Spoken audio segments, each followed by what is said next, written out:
Okay, so there was this one time I was living in Dallas when I was doing my legal shit, and I needed to come make some money. It was right around Christmas time, and my ex before Darian was a guy named I called him Peanut because I don't want to say his real name. He's a motherfucker, and if he ever sees this video, I don't want him getting in contact with me and giving me no bullshit. So Peanut wanted to go with me to go make some money. I was like, okay, that's fine, because I didn't want to go by myself. We drove from Texas to Ohio to make the money.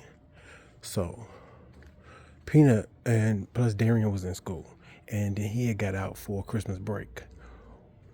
So when we got back home, it was like Christmas Eve, but he was on Christmas break, so he was with his family. If Darian had went with me, then that would have meant that he would have missed time with his family, and I didn't want to do that. So me and Peanut, we get there, make the money, and we're driving back. Some kind of way, Darian had realized that I wasn't on the trip by myself, so he called my phone, and I didn't answer.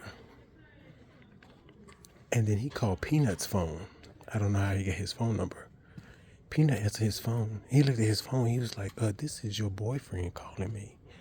And I was like, what the fuck? So he answered the phone. And I know he was going to be listening to hear if the background noise was the same. So he was talking to him or whatever for a second. It was just some bullshit. It's just some random shit he was on the phone with him about. Then he hung up the phone and he called me back. I didn't answer. So he called Peanut again, and Peanut was like, did you want me to answer this? I was like, no, don't answer it this time. So then he called me back again, but this time I turned the radio off and turned the air up.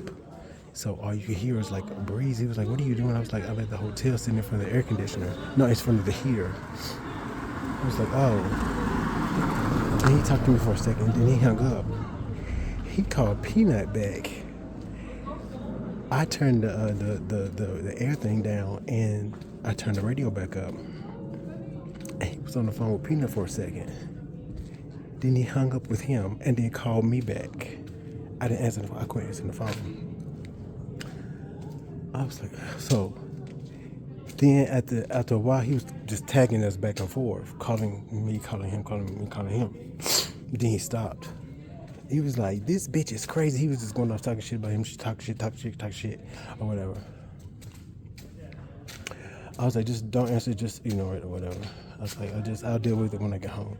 He was like, but if that motherfucker came, I was like, he's not gonna do nothing like that. Just don't worry about it. Anyway, get back, drop Peanut off. I was like, come over to the house. He came over or whatever and did his little on slick inspection of all my shit. No, wait, hold on. I told him I got back the next day because when I was answering the phone, I said I was in the hotel. That's what happened, if I'm remembering correctly. Then he came, then he did his little inspection thing or whatever. To this day, I don't think he still knows that we were both in the car. So I guess if he ever sees this video, he'll know that we was in the car. Not that he would give a fuck right now, because I tried to tell him, like, when me and Darian had reconnected, like,